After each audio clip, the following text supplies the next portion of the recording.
Hey guys, this is the pacing guide that I've been telling you that I would be sending out. I did want to just take a couple minutes and just talk about some important things just to make sure we're all on the same page. The first thing is that this is a pacing guide, not pacing commandment.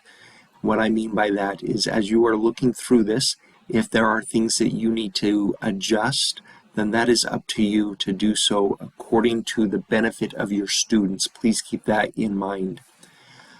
Most of you will be using a 4-day pacing guide, but at the bottom there is a 5th day option. I just want to make sure you're looking at the right one. Now, we do follow Come Follow Me, but in the end of the Old Testament year, it doesn't line up correctly, and there are a lot of things missing on the test, or missing that we wouldn't teach that will be on the test. And so Seminaries and Institutes sent out a little memo a while ago, and they asked us to make some adjustments, some local adjustments. And so you will see on the pacing guide that even though we start seminary and everybody, I think, is in Psalms, we're going to be a few weeks behind for just a little bit, and we're going to catch up pretty quick. But the reason why we're doing this is there are 12 things, 12 questions that they will be asked that they will need to know that won't be covered. Most of those students probably read it over the summer and they might know the answer, but not all of them had that opportunity or maybe that support, family support. And so we are going to back up just a little, and we're doing this so they can cover those 12 lessons that they missed, and also so we can get some historical context to the scriptures coming up. And so when they're in Isaiah and Jeremiah and Ezekiel, that these aren't just prophets saying something and they're like, why are they saying all these things? But hopefully we've taught the history when we're hearing Kings.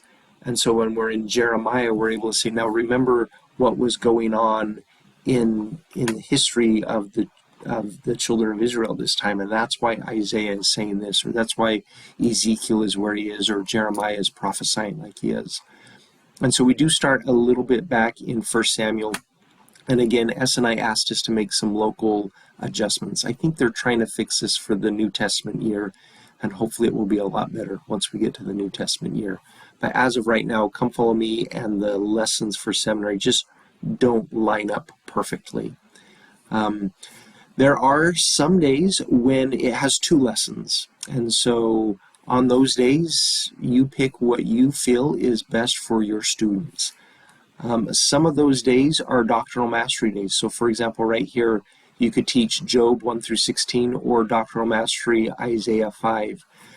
You might look at that and say, you know what, on this day, I'm going to teach Job just because I know like 2 weeks later, I'm going to be in Isaiah 3 through 5, and I'd rather just focus on Isaiah 5:20 and the doctrinal mastery on that day. That's up to you, okay? But on those days too, will you just make sure that your team teacher doesn't, just make sure you're in line with your team teacher. I know that's a little bit hard to do if there's a day where it says teach this or this. The important thing is don't teach something that is not on your day. If you are supposed to teach, for example, in September, if you've got the first lesson and it's Psalms Part 1, please stay in Psalms Part 1. If you start going into Psalms Part 2 and Part 3, and that's what your team teacher is supposed to be doing, it's going to be very frustrating for your teacher. It's going to be very frustrating for your students, who will quickly you'll hear things like, we did this already, and so just please stick to what is written in the pacing guide if you are a team teacher. Now again, I said it's a pacing guide, not a pacing commandment. If you and your team teacher sit down and you need to make some adjustments to this, that's totally fine, but make sure you're on the same page, and so we don't have anybody stepping on anybody's toes when it comes to lessons.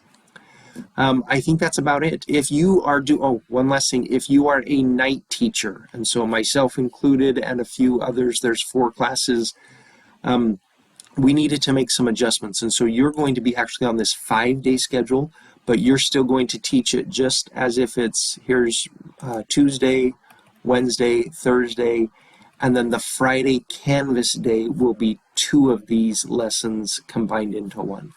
we needed to do that just so we were keeping with policy and what the church has asked us to do. Where we do 3 days, we technically need to have 2 days as a Canvas course. But I'm just going to combine them all into one, and so for the students it's still the same in their mind. They're going to go and they're going to do their Canvas lesson, but it will be covering 2 days worth of stuff. All right, I think that's just about it. So if you've got any questions, let me know. They are linked as last time, so you can just click on the link and it should take you to the lesson manual. It'll take you to the lesson manual, and if you're doing it on your phone, if you just want to navigate to it on your own, remember that it is the white book that we use in seminary for the Old Testament. So it's this one right here, not the green one, not this orange one, even though that's home study, but it's this white one right here. All right. If you've got any questions, let me know. Thanks.